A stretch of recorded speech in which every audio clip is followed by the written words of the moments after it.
wants to speak with you about what you hope to achieve. Hello and welcome to episode 40 of Popcorn and Prosecco, a show in which me, Kristy, and Angie talk about movies, and more movies. And, well, I'm Perri, and here are my co-hosts, Kristy and Angie. Hi! All right, so this week we are covering The Theory of Everything.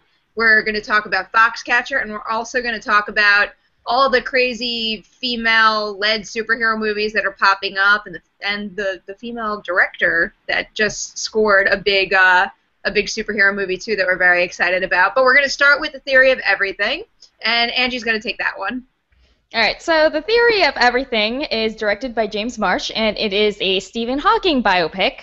But mainly, it covers his life from when he was a graduate student, in his 20s, all the way until, I think, right after A Brief History of Time was published in, I think, the 90s. Is that correct? I think it goes a little further because we eventually see, his kids all grown up and stuff. Right. All right. So it goes, not to present day, but it's pretty unclear close. How much time has passed exactly. Yeah, well, that's one of the faults of the movie. But we'll get back to that. So it covers his life, and when he was a student, he's, still kind of able-bodied. He seems like a normal person, and we pick up shortly before he gets diagnosed with this debilitating disease that leads to him being in a wheelchair and using that computerized voice that we all know and love so well. But the focus is more or less on his romance with Jane Wilde, who is a fellow student that he meets at university and falls in love with and gets married to, and they stay together for a very long time. They have kids together.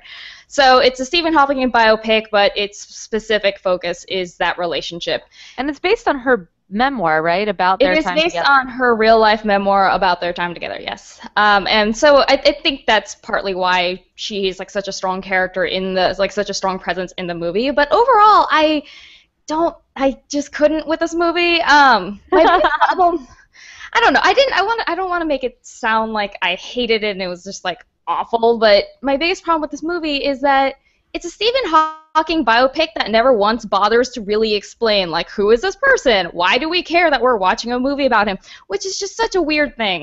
And it's not maybe it's partly that the director or the filmmaker takes it for granted that we know who he is and why he's important, but it felt more to me like they didn't know why he's important, and we're because there are various scenes where, the movie is about a guy who's a scientist, and there's scenes where people are like, by God, Stephen, you've done it. It's yeah, it's very much that.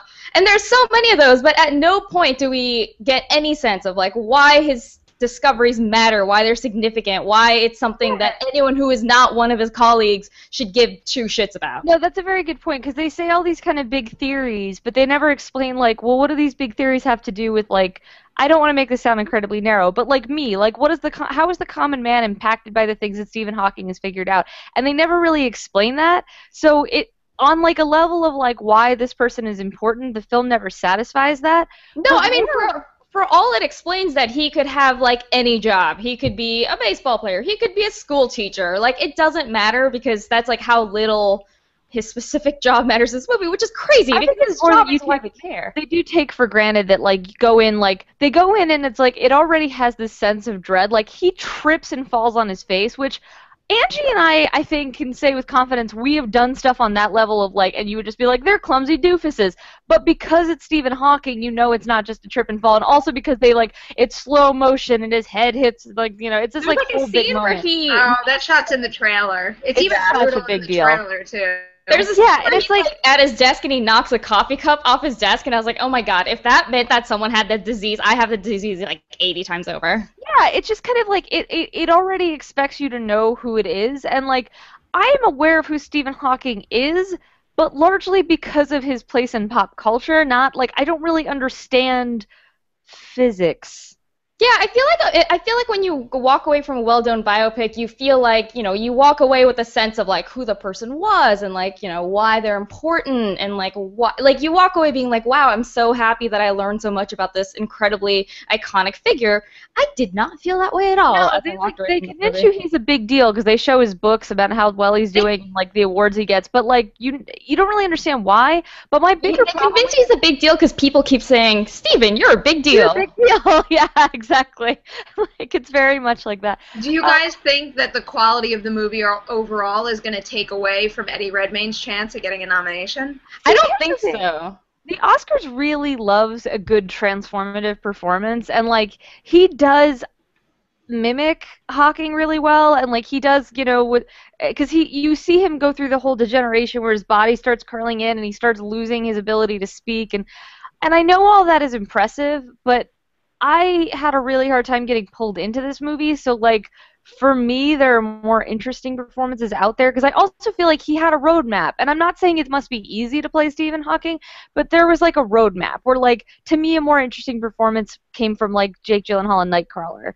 But, like, I think that I felt like his performance on a technical level is astounding. I was actually really blown away by how well he does the slow progression from someone who, you know, walks like I do to someone who is, you know, completely kind of limited to this wheelchair. I was really impressed by that. I don't think that the performance is as good when it comes to, like, feeling like you really get a good sense of who this character is and, like, getting to know him. And I don't really fault Eddie Redmayne for that, because I think that a lot of that blame lies on the filmmakers, like the director. I think the movie tries to do too much and then ultimately achieves little is my problem. But another issue I had was this movie actually made me dislike Stephen Hawking. Like, because he's kind of a dick? Yeah, he's totally a dick. Like, also they keep talking about his dick. His literal dick comes up so much in this movie, both figuratively and metaphorically, guys. Wait, those are the same thing. It's been a long day. Both literally and metaphorically. The thing is, though, that was the weird thing to me. They talk about his penis a lot and whether it works, and the answer is yes, because he has 3 kids, which... Also, we talk about it 3 times separately. Like, there are 3... We talk about it all the time, but...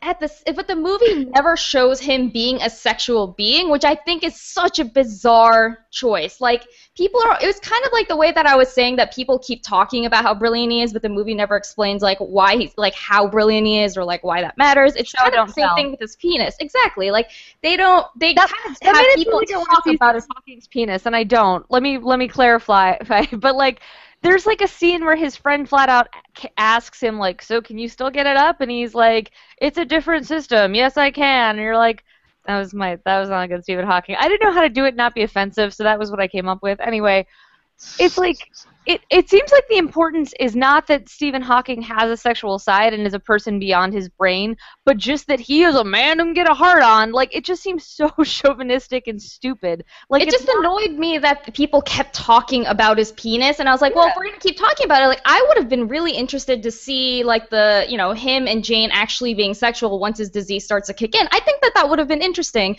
I don't need like, a full-on, like, nymphomaniac-style sex scene. No. Would have been. I just thought of something. You look like you were about to explode just now. Because there's a scene in Monkey Shines, which is a horror movie about a man who becomes, like, paralyzed from the neck down, but he has a sex scene in it, because, again, different system.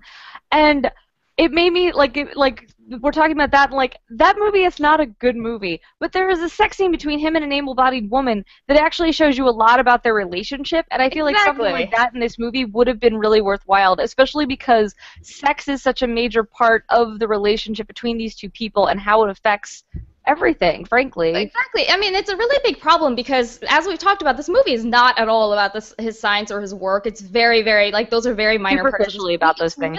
It's really about him and his relationship with this woman, and one of the reasons that I think we don't get a good sense of it is that we never really see them being, like, there's some scenes early on of them being, like, kind of, like, cute and romantic, which I thought were really, like, nicely done, like, they had good chemistry in those scenes and whatnot, but especially as they get older and she just kind of becomes this caretaker, you don't really get a good sense of what they're like as, like, husband and wife, as, like, 2 people who are fucking, as, like, 2 people who are still, like, really into each other. I actually think that's a really good point, because as much as they talk about his penis, we don't see their sex life, and again, it's not like I want some kind of, fetishistic moment of Hawking, but, like, because it is such a crucial part of the movie... If they're going to keep emphasizing the love story... Like, show us what that means. Like, show us what their marriage is aside from her, like, literally having to put his clothes on and feed him and care for him. And, like, it seemed very uneven, I think, the portrait is what we're saying. And I personally was disappointed because, like, I like James Marsh's, like, documentary work. Like, he did Man on Wire and Project Nim, which I thought were both really complex and interesting portraits. But Theory of Everything... it just didn't do it for me. I was pretty bored, and ultimately, like, Stephen Hawking came off kind of like an asshole for the way he behaves towards people, where he's pretty condescending through most of the movie, and actually really kind of disrespectful to his wife a lot. I don't even mind that he's kind of an asshole. I do mind that the movie never really seems to not all that interested in like exploring that side of him, or really any side of him except the most superficial. So I don't know. The whole movie, I thought, look, it should be I was hoping for an extraordinary movie about two extraordinary people. Instead, I got like a really boring movie about two characters, and I never really felt that I knew that well or really cared about that much. I wouldn't be mad if Eddie Redmayne got an Oscar nomination because, like I said, I think on a technical level, I was blown away. So I understand it absolutely, but the movie as a whole, eh. Yeah, no shade, but I was bored. That's disappointing to hear. I was kind of looking forward to this one. Well, there's always the Imitation Game. We'll see if that one's any better. That is true. I'm looking forward to that as well. So many dude biopics. So if your phone's ringing, I just sent you a text, but it's well worth seeing, and maybe we'll share the picture at some point, because it's one of Kristy's famous faces. That'll happen. I was trying so hard not to giggle and make the camera shift to me. But on that note, maybe we should move on to our next movie. Which is another pretty major awards contender. It's Foxcatcher, Bennett Miller's movie. And this one stars Channing Tatum as Mark Schultz. He's a former Olympic gold medalist in the Olympics, and now he's kind of come down from that win, and he's trying to get back at it so he can go to the Olympics again and hit it big. And he really wants to be the best in the world. And it doesn't seem like he's really getting closer to achieving that by training with his older brother, who's played by Mark Ruffalo. So instead, he gets this opportunity from Steve Carell's character, John DuPont, who is like this super wealthy man-child who can just be like, I want to be a wrestling coach, build a gym, and start a wrestling team. And so Mark goes to live with John, and he gets trained and ready for, you know, like the World Championship and then the Olympics and all that stuff. And things get a little weird between Mark and John, and there's lots of tension, and like John wants to get Mark Ruffalo's character involved, and shit starts to break down. Mark Ruffalo being John's, not John, Mark's brother. Older brother Dave, who is also an Olympic gold medalist wrestler. Mm-hmm.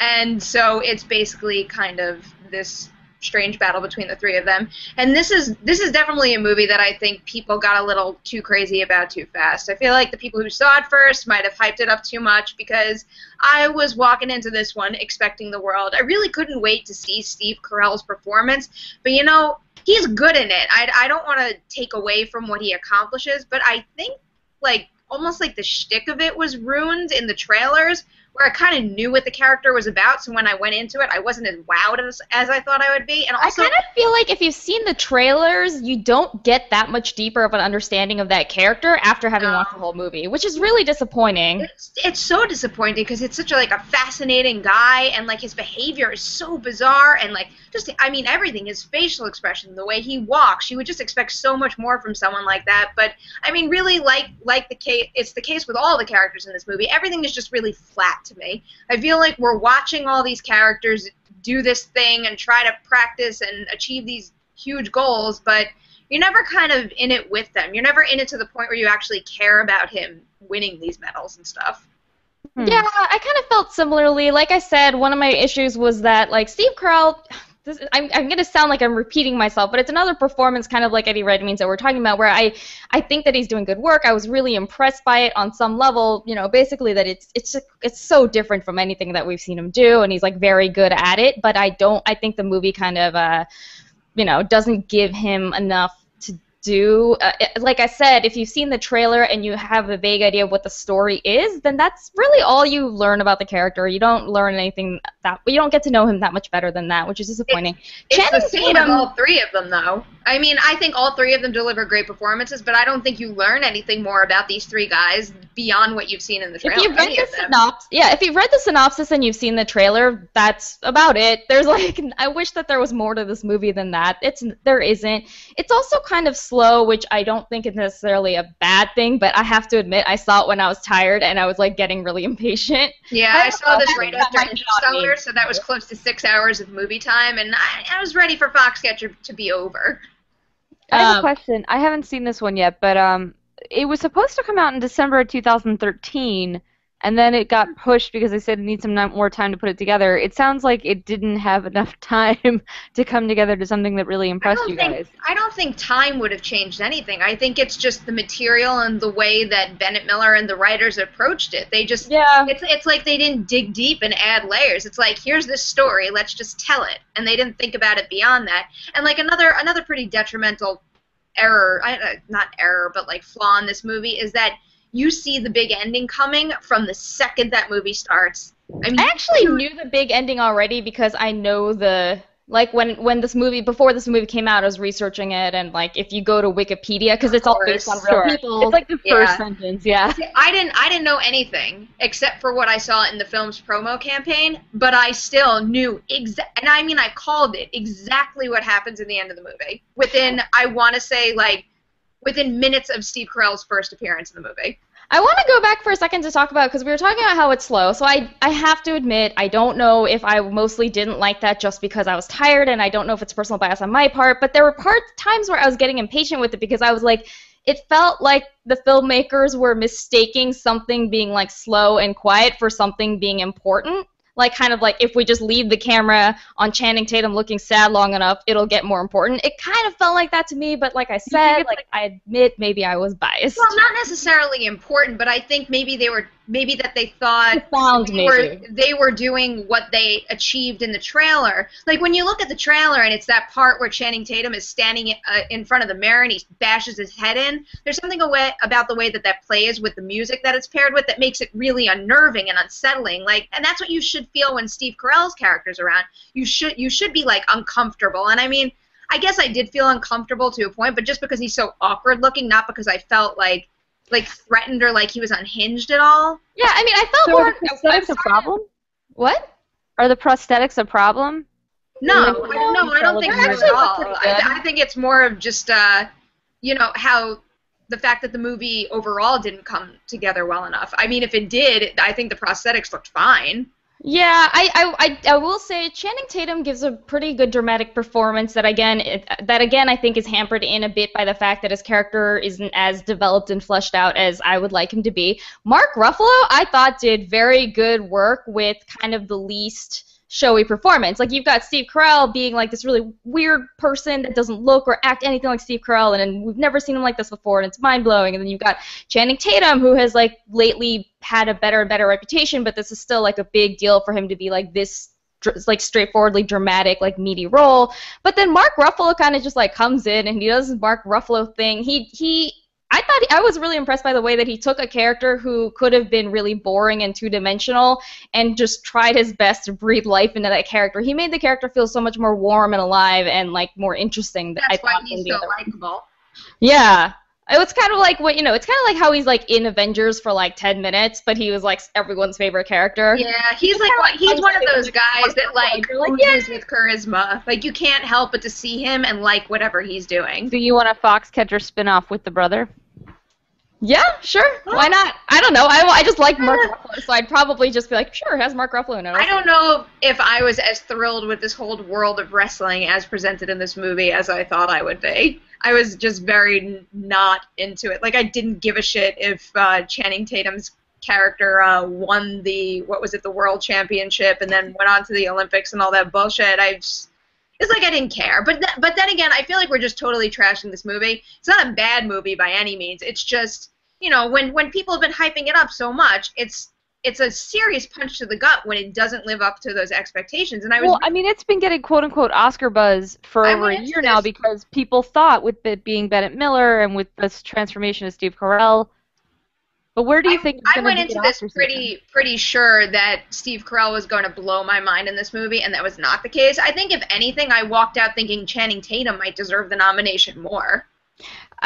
I'm going to sound like I'm talking about Theory of Everything, but it's just, I don't think it's necessarily a bad movie, but I wish that the movie had dug a little deeper. I wish that it had, like, tried a little, like, developed the characters a little bit more, spent a little bit more time showing us who they are and how they, like, what makes them tick, and, again, why we should really care that much what happens to them. I gotta say, I've been kind of disappointed. We're starting to see the stuff that's supposed to be the big Oscar stuff, and I gotta say, some of the weirder releases we've had earlier this year, I think, were much stronger films. Like, I keep going back to, like, Under the Skin, which But was, that's like, not gonna win the Oscar. No, but it's a far Well, more interesting movie. And, I mean, these are even, like, there's Oscar. also, like, Birdman lived up to expectations. I'll be thrilled That's when true. that gets nominations. And also, I want to see Whiplash kill it, too. I think, you know what? There's one movie that people, like, were going nuts over the second it hit Sundance, and that movie blew my mind. I am Team Boyhood, just in case you're wondering. All right. It's kind of a weird experiment. It's kind of weird and a little bit experimental in some ways, but I think that enough people liked it that it has a good chance of getting a nomination. I don't know about a win, but a nomination.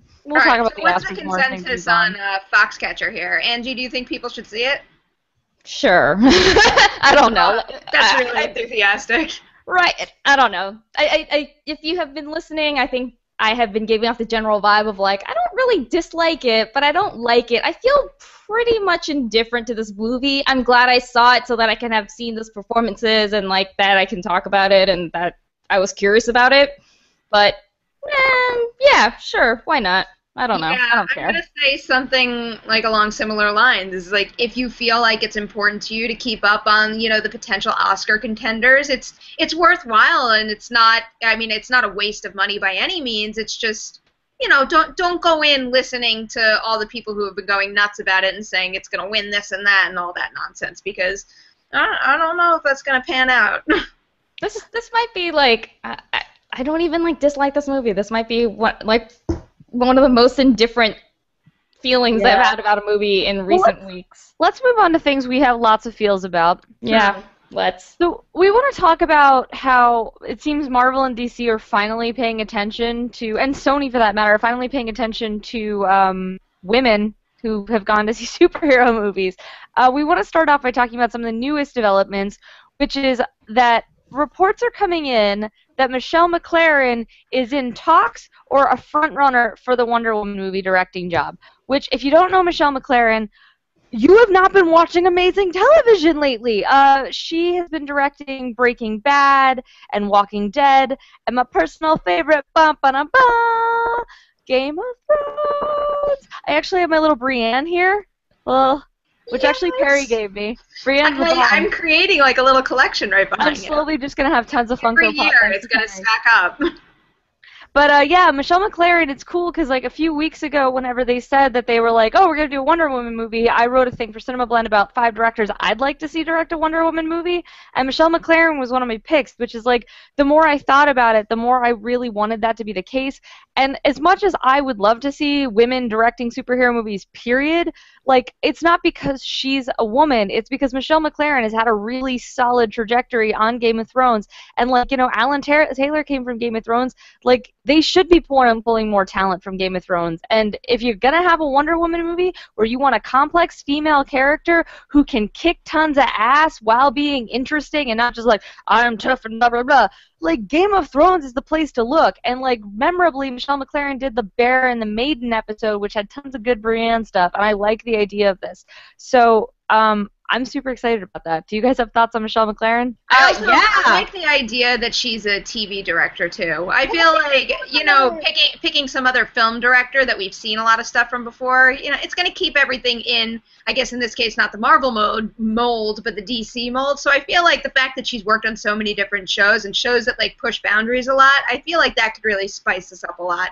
But I think it's also going to come down to who gets cast in that. Well, right. So beyond who's already. Yeah, because we know Gal Gadot. Right. I want to know what that movie's about before I, like, go crazy with the idea. Right, but so am I crazy, or did we have a conversation on the podcast, like, a while ago about how we wanted Michelle MacLaren to jump from TV to movie directing? Or am I crazy? Know if we talked on the podcast, or maybe I just talk about it all the time personally. So yes, I am super excited. Like, I know that privately Angie and I talked about this a lot because, like, the more people came up with, like, especially because when DC said they wanted it to be a female director, and a lot of people said Lexi Alexander, and Lexi Alexander is bored to death of people talking about her in conjunction with this movie. She's like, I did Punisher Warzone, I'm out. Like, she doesn't want to do another superhero movie. And so people are like, oh, well, she doesn't want to do it, which is so frustrating. There are so many female directors. Like, just because Lexi Alexander doesn't do it. I love her, but we don't need to act like, well, now what are we going to do and throw our hands up in the air. Like, Michelle McLaren is a really solid pick. And, like, at this point, if they don't manage to sign her on, I have to say, like, it's going to be hard for me to be as excited about this movie. Like, I'm already really excited about this movie that doesn't exist with Michelle McLaren because I like what she's done so far so much that, like, this is a very cool possibility.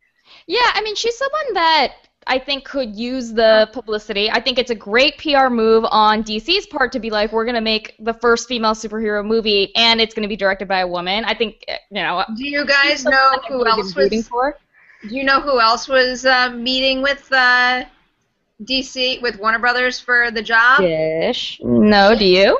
Jennifer Kent, the Babadook, and Leslie Linka Glatter, who apparently has done some work on Homeland.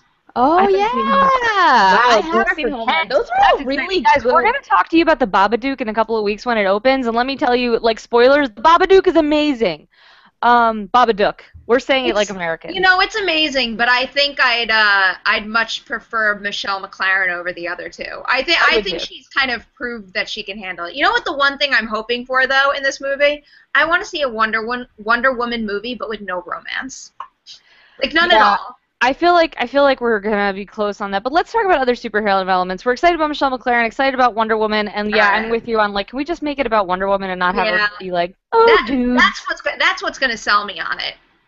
But so two other ones, and actually one in particular that I'm flipping out over at this point is Suicide Squad. I love the idea of a villain team-up movie, first of all, and I'm really into like the idea of seeing Harley Quinn in it too. You know, nothing's been confirmed yet, but Margaret Robbie from Wolf of Wall Street, and I forget that new movie she's doing with Will Smith. She is Focus, yes, that's it. She's rumored to be taking that role, and I'm pretty excited to see that. And again, I feel like it, you know, director's important, obviously, but I also like to see who's cast around these people, and they have a pretty damn good lineup coming together. What was the last stuff? Jared Leto as the Joker, Jai Courtney to play Deadshot. I mean, and then Will Smith might be in it also. That's a really interesting, like, fresh feeling group there, and I think I'm going to be really pleased with that, with the dynamic between the two, all of them.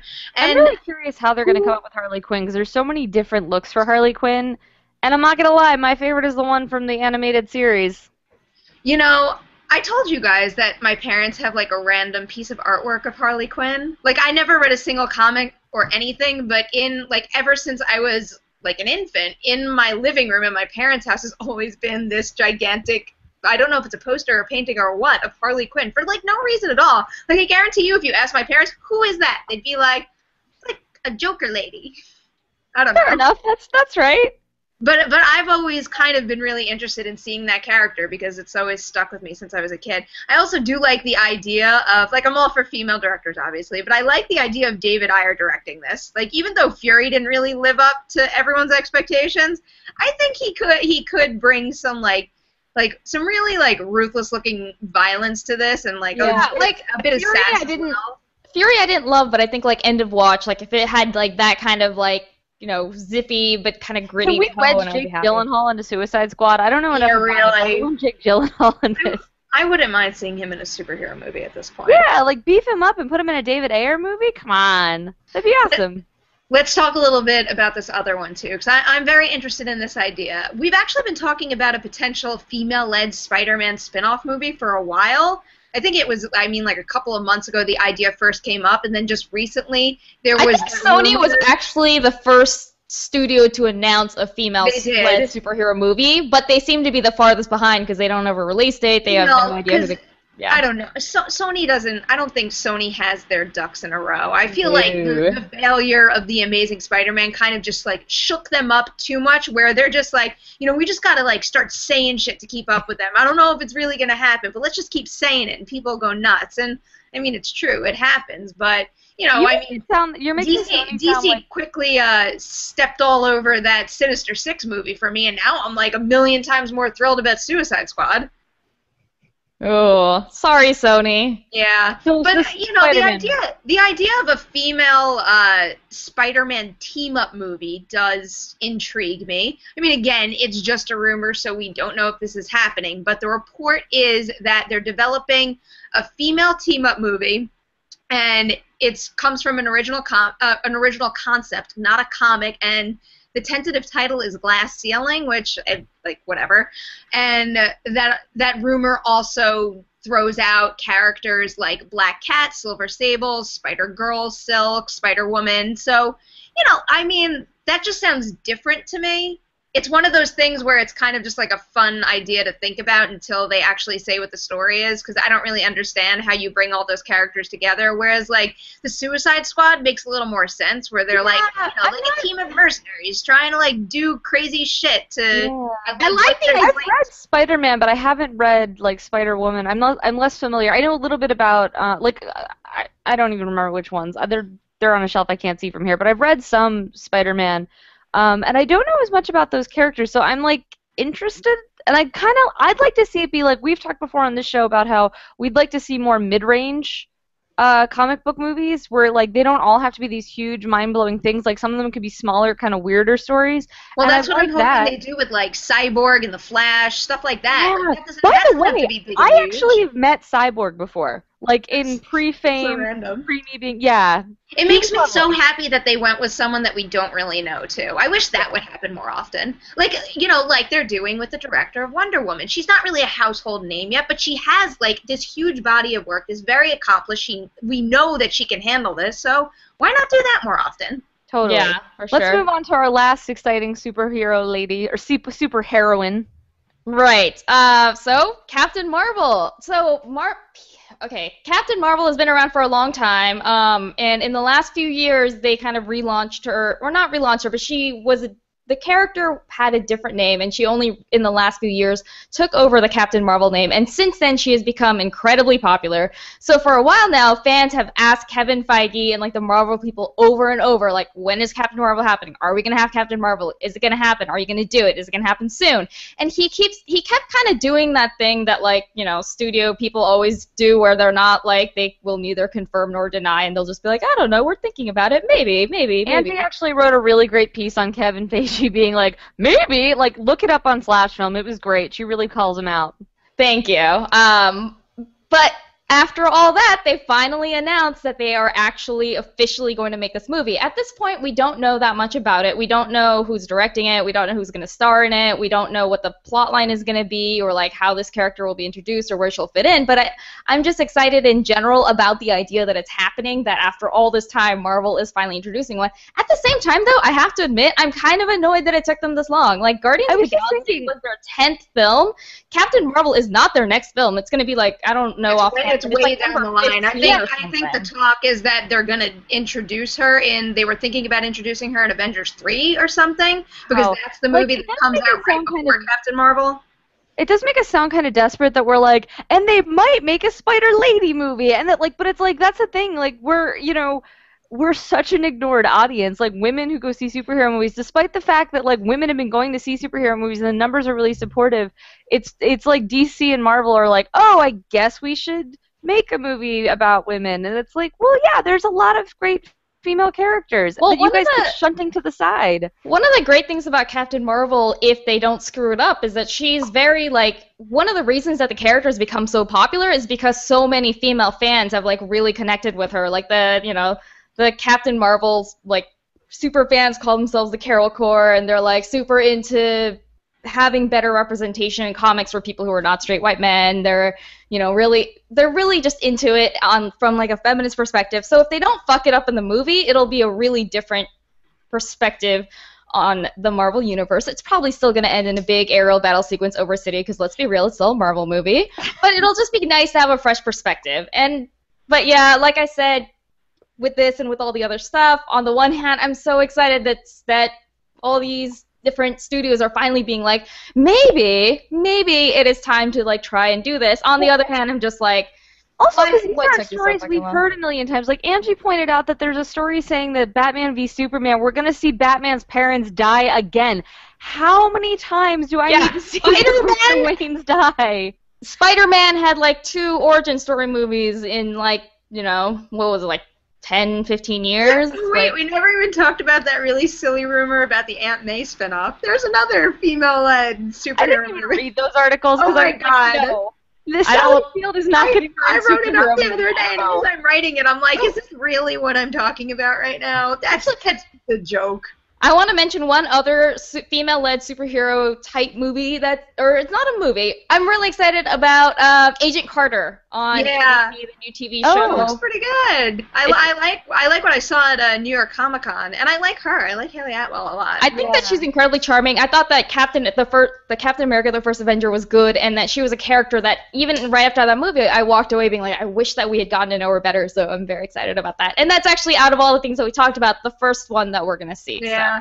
Yay! Yeah. I'm curious to see like who gets the leg up on this first, because it's no matter what they do, and no matter how far apart the release dates are, it's always going to be like DC Marvel. No, totally. Marvel, so. It's like no matter how many superhero movies they release, until it's a very common thing to release girl superhero movies, it's gonna be that thing. Like, remember when The Heat opened and people were like, oh well, if The Heat doesn't do well, then they're just not gonna make action comedies about women anymore, because if an action comedy about a dude fails. Remember Elektra and Catwoman, and how because those failed, we have waited this fucking long for another. It's true though. But those are terrible goddamn movies. So here's the thing: I'm super excited that we may potentially get all these movies, but more than anything, I want them to really make a great story and a great movie, because I don't want to hear fanboys or even fangirls go, well, but they don't make good superwomen movies, because so far they haven't, but we could. The stories are there, the characters are there, and the fan base, most importantly, is there. So can you, my plea to these producers is, don't look at it, don't think about what you think women want, look at what your readers are responding to in the comics, and give us that. Yes, amen to that. I have nothing to add. A+. Yeah. I like that. All right, on that note, that is a wrap on this episode of Popcorn and Prosecco. If you like what you see, continue to follow us on our YouTube channel, Popcorn Prosecco. We are on Twitter at Popcorn Prosecco. We are on Facebook. We have our own website, popcornprosecco.com. And we are also on iTunes. And go there. Be sure to rate us, like us, comment, all of that good stuff, because we really love to hear it. And then the 3 of us are all over the internet as well. Kristy, do you want to take it first? Sure. I'm on Twitter at Kristy Puchko, KristyPuchko, and you can find my work all over the web, but you can find the highlights at decadentcriminals.com. Angie? You can find me on Twitter at AJHAN, and you can find my writing at /film.com. And I'm on Twitter as well, P. Nemiroff, and I'm also writing for Collider, so you can catch all my work there. That's it for tonight's episode. We'll see you guys next week. Thanks so much for watching. What do you hope to achieve, Mark? I want to be the best in the world. Good.